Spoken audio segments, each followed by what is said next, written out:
Kia ora tātou, welcome to Long Breath's Farm Workshop, Autumn Workshop.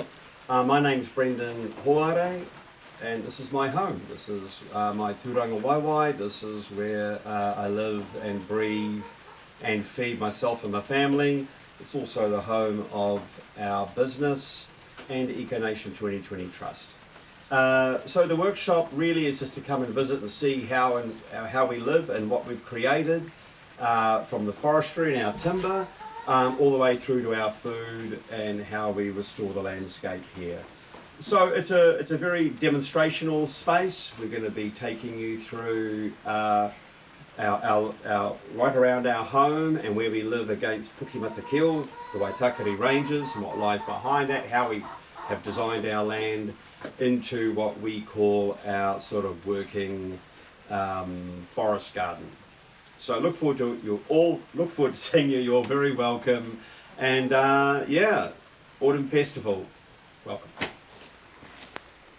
Where are we off to now?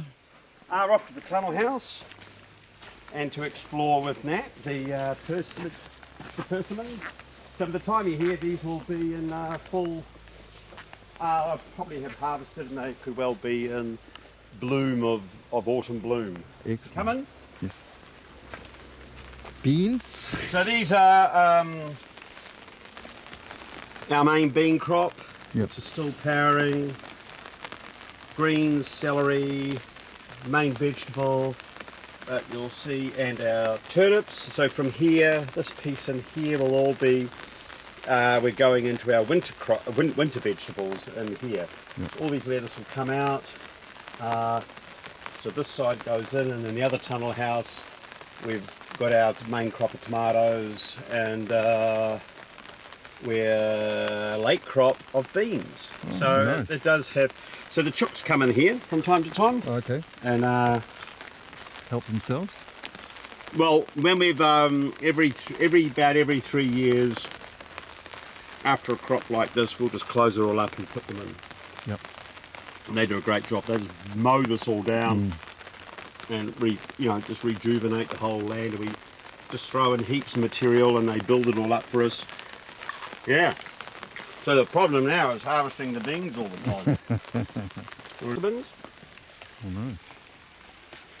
How many trees have you got? Too many. I've got to thin a few out soon.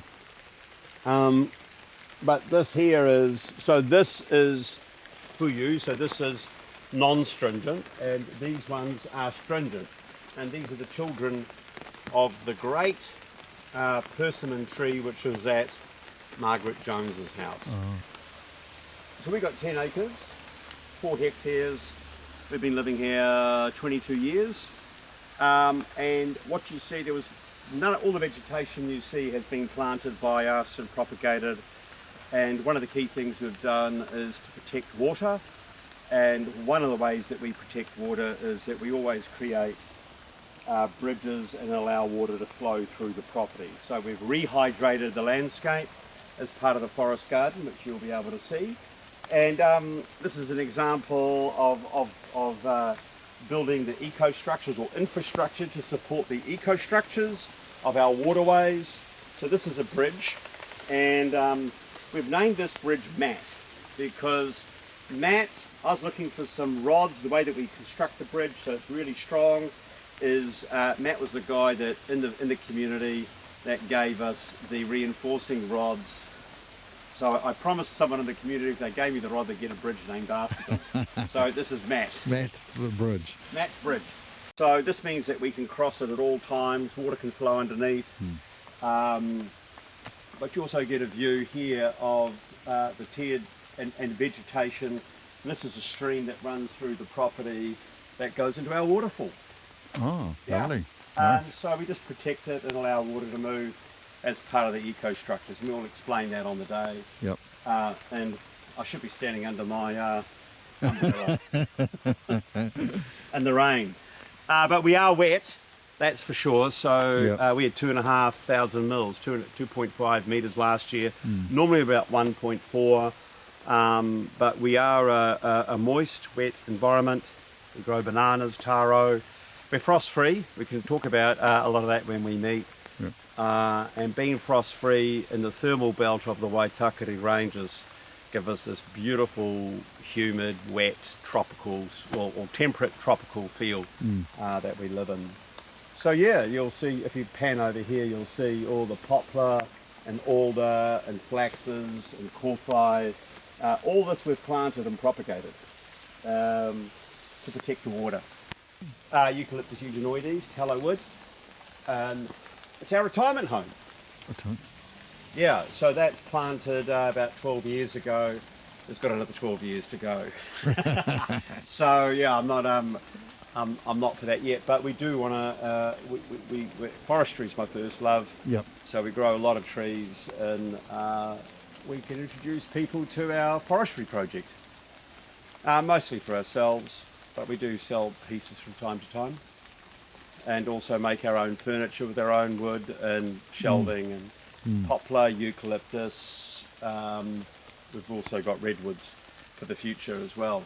So yeah, this is a very little simple part of our nursery, but great. You know, we've got some of our busier seed. We grow all our own trees, predominantly all of our own trees. There's some we buy in, but this is a great delight here. This is our kauri, grown from our own trees which have borne cones, and we've harvested the cones, dry them out, and propagate. And I do probably 3 plantings within about a 2-month period, and this is the first ones coming up here now. So nice. by the time you're here, they'll be in root trainers and growing on. Yep. And we also do part of the piece we also do locally is, and this is the very end, and incredible. This is our local kowhai.